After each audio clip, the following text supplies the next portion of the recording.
Dear students, how are you? I am also well. Already আমরা grammar সম্বন্ধে অনেক কিছু আলোচনা করেছি। আজকে আমরা একটা গুরুত্বপূর্ণ পার্ট নিয়ে আলোচনা করব। আজকের পার্ট হচ্ছে ট্রান্সফরমেশন অফ সেন্টেন্স। আজকে আমরা ট্রান্সফরমেশন সেন্টেন্স সম্বন্ধে আমরা প্রাথমিক আলোচনা করব এবং সূত্রের মাধ্যমে আমরা কীভাবে সহজ পদ্ধতি করা যায় সেই নিয়ে আলোচনা করব। তা মাই dear students, look at the blackboard.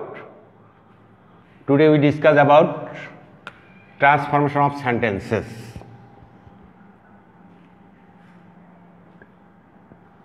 Today discuss about affirmative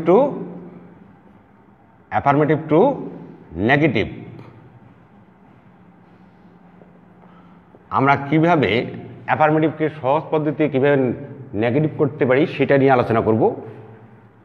তো everybody look at the blackboard. At first, only Bangla meaning ব্যক্তি অথবা পূর্ব। অনলি অ্যাফার্মেটিভ সেন্টেন্স যদি অনলি থাকে তা আমরা নেগেটিভ করতে আমাদের নান ভার্ব ব্যবহৃত হয়, নান ভার্ব ব্যবহার করব।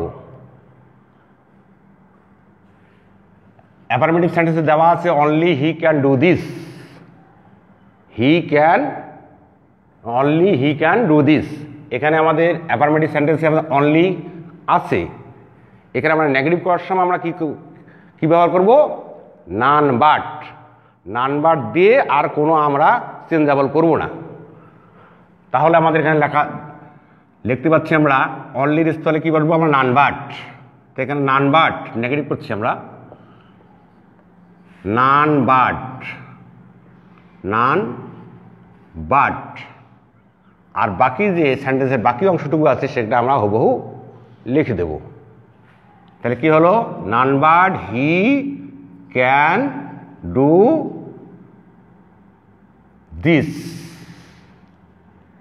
এই সেন্টেন্স আমাদের যদি অনলি দ্বারা ব্যক্তি বা প্রভুকে বোঝায় তা আমরা অনলির পরিবর্তে আমরা নান ভার্ব ব্যবহৃত করব। অ্যানাদার সেন্টেন্স আরও আছে, যেমন অনলি ব্যবহৃত আছে যদি বস্তুকে বোঝায়, নির্দেশ করে, তাহলে বস্তুকে বোঝালে অনলির পরিবর্তে আমরা কী ব্যবহার করব? Nothing but. অনলির স্থলে নাথিং বাট। এখানে আমাদের অ্যাফার্মেটিভ সেন্টেন্স দেওয়া আছে a child likes only sweets. অনলির স্থলে কী হবে? Nothing but. তাহলে আমরা লিখতে পাচ্ছি negative a child likes only স্থলে কী হবে? Nothing but. এটা বস্তুকে বোঝা যাচ্ছে sweet, nothing but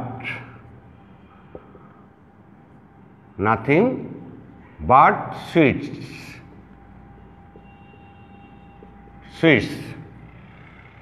next another sentence only কি দ্বারা যদি আমাদের ব্যক্তি বস্তুকে না বুঝিয়ে সংখ্যা বা বয়স বোঝায়, নাম্বার বোঝায়, তা আমরা অনলির স্থলে কী বলবো? Not more than, not less than. তো এখানে আমাদের সেন্টেন্স দেওয়া আছে শি ইজ অনলি 23। এখানে অনলি ব্যবহৃত আছে, কিন্তু এই অনলি দ্বারা আমাদের কী বোঝাচ্ছে? এখানে একটা বয়স, তা বয়সের ক্ষেত্রে আমরা লিখবো অনলির স্থলে নট মোর দ্যান অথবা নট লেস দ্যান। তাহলে আমরা নেগেটিভ লিখতে পাচ্ছি আমরা she is not more than অথবা নট লেস দ্যান লিখতে পারি আমরা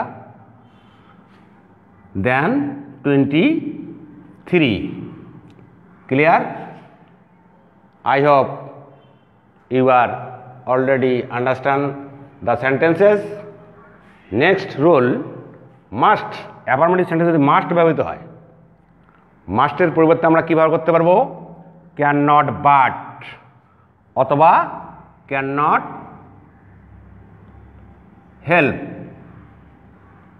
এখানে ক্যান নট হেল্প বসালে আমাদের একটু জটিলতা আছে, তা আমরা সহজ পদ্ধতিতে আমরা ক্যান নট বাট যদি বসাই তার আমাদের খুব সহজ হয়। যদি ক্যান নট হেল্প বসাই তাহলে কিছু একটু ডিফিকাল্ট হয় অনেকের কাছে। তো এখানে নেক্সট দেখেন, এখানে সেন্টেন্সে অ্যাফার্মেটিভ সেন্টেন্স দেওয়া আছে কি আছে? You must obey your parents, এখানে মাস্টের ব্যবহার আছে। তা মাস্টের পরিবর্তে আমরা কি বসাবো নেগেটিভ করার সময়? ক্যান নট বাট অথবা ক্যান নট হেল্প। তা আমরা দুই পদ্ধতি করব, দেখি। তা এখানে আমরা যদি আমার প্রথমে মাস্টের পরিবর্তে ক্যান নট ব্যবহার করি তাহলে কি হয়? ইউ ক্যান নট বাট ওবে, মাস্টের জায়গায় ক্যান নট বাট বসালে আর কোনো পরিবর্তন হবে না, বাকি সেন্টেন্স ঠিক থাকবে। ওবে ইয়োর প্যারেন্টস,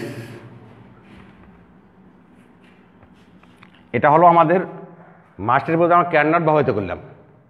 এখন আমরা যদি ক্যান নট হেল্প বসাই তাহলে কি হবে? তাহলে হবে ইউ, আমরা যদি হেল্প বসাই, এখানে মাস্টার বলতে হেল্প বসাই যদি, তাহলে কি হয়? Can not help. Can not help বসালে কি হবে? এই মূল ভাবটা যেটা আছে সেটার সাথে আইএনজি যুক্ত হবে, তাহলে কি হবে? ওবে, ওবের সাথে আইএনজি যুক্ত হবে। ওবেইং ইয়োর প্যারেন্টস।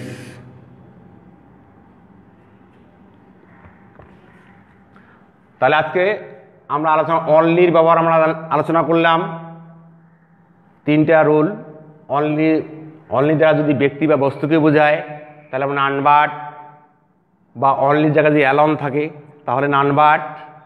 আর যদি অনলি দ্বারা বস্তুকে বোঝায় তাহলে নাথিং বাট ব্যবহৃত করব, আমরা করেছি।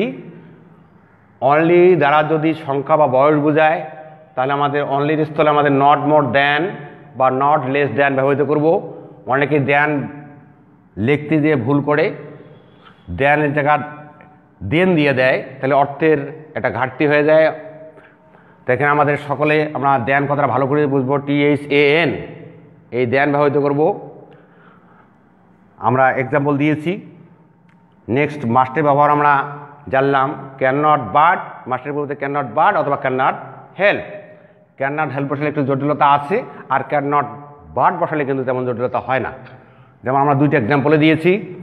সেন্টেন্স ছিল you must obey your parents, আমরা ক্যান নট, মাস্টের বলতে ক্যান নট বাট ব্যবহার করে পেয়েছি you can not but obey your parents. আবার দ্বিতীয় যদি হেল্প নেই তাহলে আমাদের ক্যান নট হেল্প যদি নেই তাহলে মূল ভাবের সাথে আইনজি যুক্ত করতে হয়। তাহলে আমাদের নেক্সট যে সেন্টেন্সটা you can not help obeying your parents. I hope you are understand. আমরা নেক্সট অ্যানাদার রুল আছে আমরা আলোচনা করব।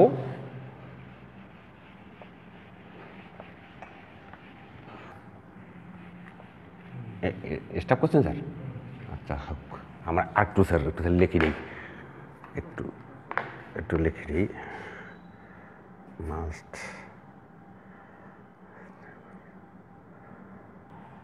হ্যাঁ, মাই dear students, look at the blackboard. এখানে অলওয়েজ, অলওয়েজের পরিবর্তে আমরা নেগেটিভ করার সময় নেভার ব্যবহার করব। নেভার করার পরে মূল যে একটা অ্যাফার্মেটিভ সেন্টেন্স থাকে তার বিপরীত শব্দ ব্যবহৃত করব, অপোজিট শব্দ। যেমন এখানে দেওয়া আছে হি ইজ অলওয়েজ পাংচুয়াল।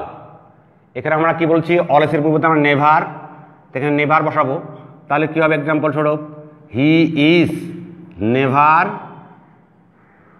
এখানে পাংচুয়াল, পাংচুয়ালের opposite word late, he is never late. Next both dot dot and, আবার ডট ডট দেখা যায় এখানে, বোথ ডট ডট অ্যান্ড দেখা যায় এখানে বোথ। বোথের স্থলে আমাদের নেগেটিভ করার সময় বোথের স্থলে আমরা কি বসাবো? Not only, not only. আর অ্যান্ডের স্থলে কি বসাবো? But also. এইভাবে বোথের স্থলে নট অনলি, অ্যান্ডের স্থলে বার্ড অলসো ব্যবহার করে আমরা নেগেটিভ করতে পারি। যেমন she likes both coffee and ice cream, আমরা এখানে লিখব শি লাইকস। বোথের স্থলে কি বসাবো? আমরা নট অনলি, নট অনলি। আর বাকি যে ডট ডট আছে এখানে ডট ডটে কি আছে কফি, কফি দিলাম, কফি এন্টার স্থলে কি বসাবো not only bird also, but also. আর নেক্সট আবার ডট ডট দেখা যাচ্ছে এখানে ডট ডট মানে আইসক্রিম, আইসক্রিম। আমরা বোথের স্থলে কি বসাবো নট অনলি, অ্যান্টের স্থলে বসাবো but also. In this way আমরা অ্যাফার্মেটিভ সেন্টেন্সকে নেগেটিভ করতে পারবো। আর নেক্সট আছে টু, টু, টু, টু, এখানে টু, টুর স্থলে কি হয়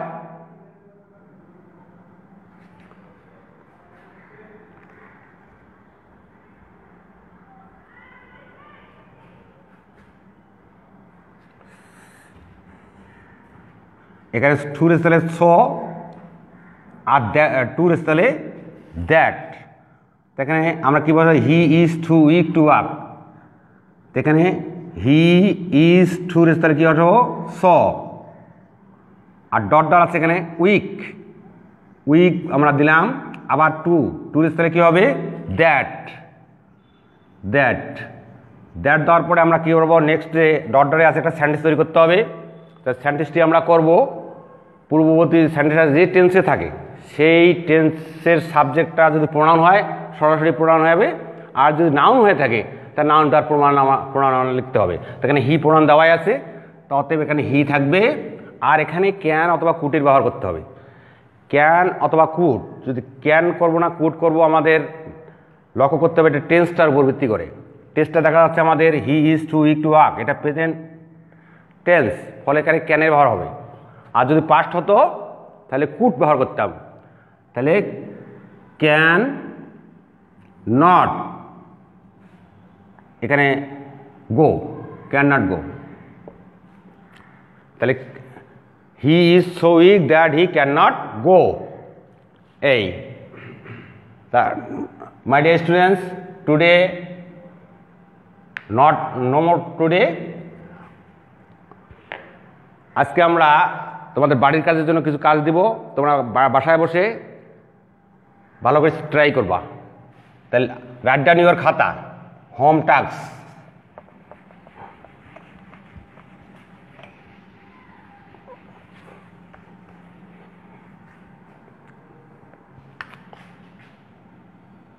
homework, homework. 1 number,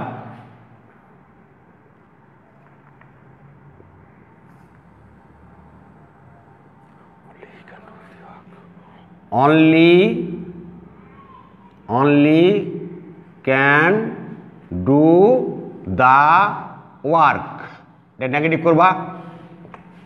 number 2, he has only a few toys. Number 3, Jim was only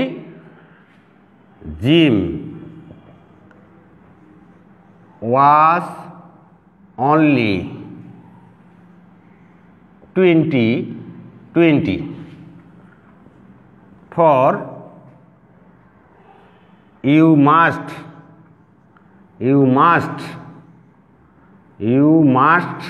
do the work.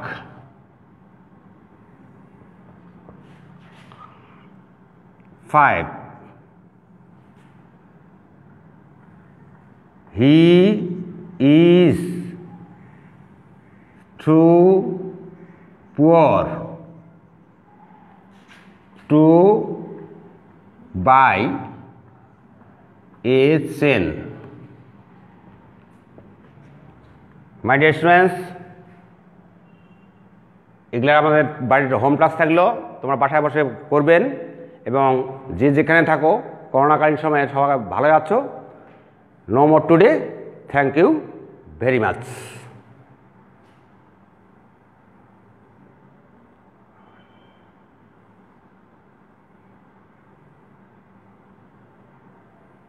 Clear sir ji?